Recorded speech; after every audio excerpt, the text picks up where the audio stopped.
Bonsoir, je m'appelle Don Walsh, je suis un pasteur ici à Québec.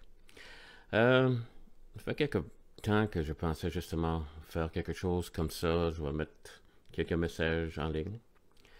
Et je sais que ce temps-ci, à cause que tout le monde est collé à la maison, je disais pas, peut-être c'est un temps de commencer. Je sais pas. J'espère que tout est en train d'y aller bien chez vous. Je sais que c'est des temps des fois épeurants. On se demande, on a vu que c'est comme si le monde entier a arrêté ou juste quelqu'un a mis les freins sur plusieurs choses. C'est des faits inquiètes, on se demande, chaque fois qu'on tousse, tu dis, y a-t-il quelque chose ou... Euh, Moi, je voulais juste te parler de quelqu'un qui t'aime, que Dieu est là et il est, la Bible dit, un secours. Dans le, dans le besoin que nous avons, on a un secours.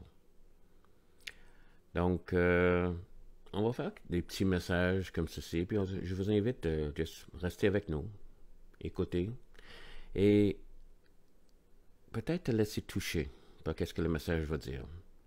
Ce soir, je vais vous parler de un des versets les plus populaires dans le monde. C'est quelque chose qu'on a vu. Il y avait quelqu'un qui allait dans les événements sportifs aux États-Unis, pas tellement ici, mais souvent on le voyait, il était là parmi le monde, puis il y avait une enseigne qui disait Jean 3,16. Jean 3,16. Et il voulait que le monde comprenne.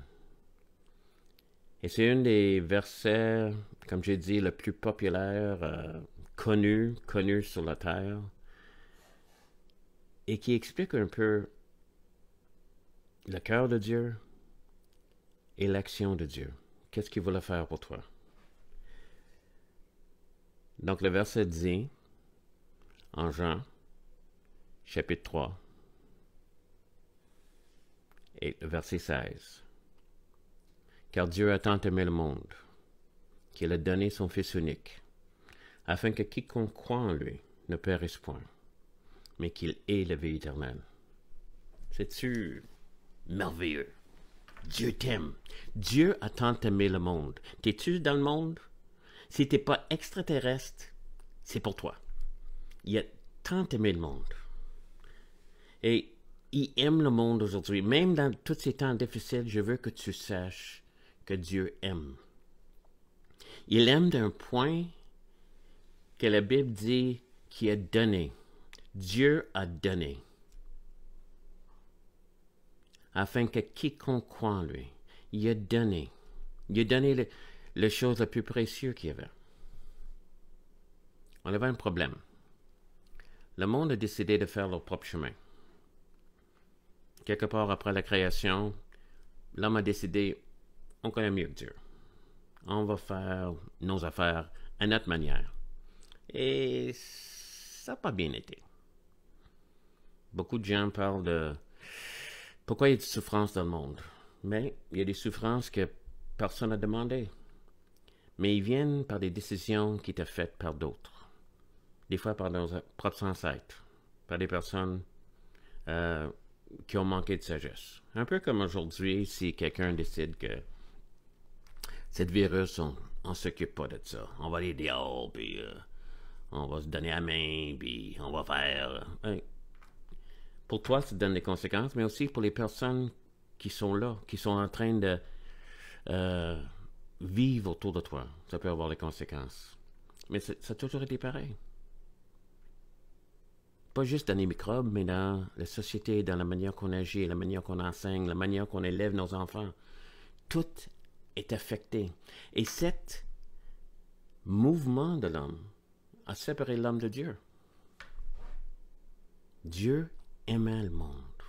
Il aimait chaque personne. Et quand il dit le monde, c'est pas le monde, là. Il y a une gang là-bas, puis j'aime les Québécois, puis j'aime les Américains, puis j'aime... Non.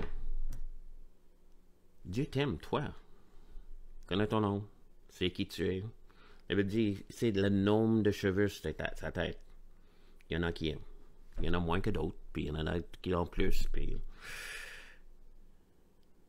Mais il te connaît. Il sait qu'est-ce qui se passe dans ton cœur. Il sait dans la profondeur de toi. Il t'aime. Il t'aime tel que tu es. Il n'a jamais demandé « Change, je vais t'aimer ». Il est en train de dire « Laisse-moi t'aimer. » Et je te garantis, mon amour va changer quelque chose. Il a tant aimé le monde qu'il a donné. Qu'est-ce qu'il a donné? Il a donné ce qu'il avait de plus précieux. Son fils. Son fils. Si tu es un parent, si tu es quelqu'un qui a déjà eu des enfants, tu sais qu'est-ce que c'est d'aimer, de regarder. Ton enfant est malade, ton enfant s'est blessé et tu voudras prendre sa place. Tu voudrais juste prendre la douleur sur toi. Tu veux certainement pas que ton enfant a à souffrir. Mais c'est ça qui est arrivé. Parce qu'il y avait un problème. Le problème qu'on appelle cette rébellion contre Dieu, on appelle ça le péché. Le monde dit péché. péché. C'est quoi ça? Mais ça existe. Il y a le mal dans le monde. Tu n'as pas besoin d'être un génie pour regarder autour de toi. Des femmes qui sont faites abuser, des hommes qui sont faits trahir, des enfants qui sont abusés, exploités. Le mal existe. Le mal existe de toutes sortes de formes. Et à cause de cette mal, la Bible dit que tous ont péché. Tous ont fait le mal. Moi, je l'ai fait. Tout le monde l'a fait. Et à cause de le mal qu'on a fait, on est séparés de l'amour de Dieu. Dieu a tant aimé le monde qu'il a donné son Fils unique, afin que quiconque croit en lui.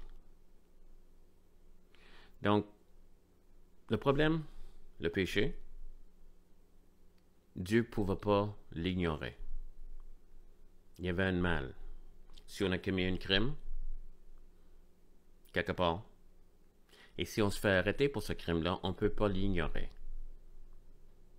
On ne peut pas éviter d'avoir une sentence qui va avec le crime qu'on a commis. Puis la sentence, le salaire du péché, la sentence du péché, c'est la mort. Et la mort dans la Bible, c'est la séparation de Dieu pour l'éternité. La mort, c'est un grand prix. Donc, pour que le problème soit réglé, il fallait que quelqu'un meure. Ou toi, ou quelqu'un qui prend ta place, qui meurt à ta place, quelqu'un qui t'aime. Quand il dit l'amour, je t'aime. J'aime d'une manière ultime. Parce que je suis prêt à mourir pour toi. C'est ça que Jésus a dit. Je vais payer le prix. Je vais me laisser mourir. Il s'est laissé mourir, il s'est livré. Un jour, ils sont venus le chercher. Il y a du monde qui voulait se battre. Jésus a dit non. Et que si je voulais, j'aurais pu avoir 5 légions d'anges. Il y avait 5 légions dans toute l'armée romaine. Il dit, pour chaque soldat romain, je peux avoir un ange. Mais je livre ma vie. Je le donne. Il s'est laissé humilier, fouetter et finalement crucifié, afin que son sang pouvait couler. Le salaire du péché. La mort qui est en train d'offrir, afin et quiconque veut croire en lui, qui veut croire qu'il a donné sa vie, afin que moi, je n'avais pas besoin de mourir. Je n'avais pas besoin d'être séparé de Dieu pour l'éternité. Afin que quiconque croit en lui, croit qu'est-ce qu'il a fait, ne périra pas, mais qu'il ait la vie éternelle. Autrement, Dieu est en train d'arriver avec un don gratuit. Quelque chose qui coûte rien pour toi, mais qui a coûté la vie de Jésus. Il est mort Et je crois qu'il était tourmenté même spirituellement pour nos péchés, pour qu'est-ce qu'on a fait de mal. Il est mort afin que toi, tu pouvais être complètement pardonné. Quiconque veut croire en lui, leur donnera la vie éternelle. Leur donnera. Il aura la vie éternelle. Et ça, c'est pour toi. Comme j'ai dit, Dieu a tant aimé le monde, c'est pas le monde entier, mais chacun de nous. Dieu a tant aimé Don Walsh, ça c'est moi.